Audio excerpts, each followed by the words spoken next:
In this video, I will show you how to remove TikTok account from other devices.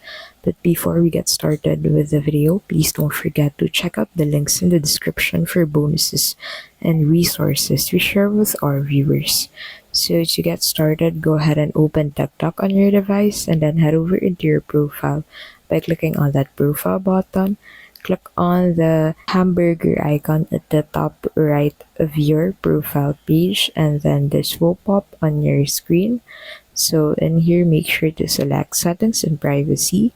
Now in here, go ahead and click on security and permissions. And then from here, go ahead and click on manage devices.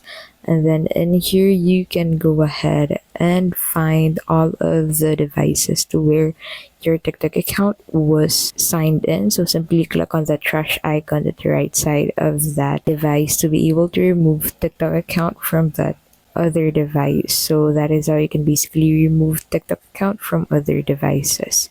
If this video was helpful, please don't forget to give this video a like, subscribe to the channel, and don't forget to check out the links in the description for bonuses and resources we share with our viewers.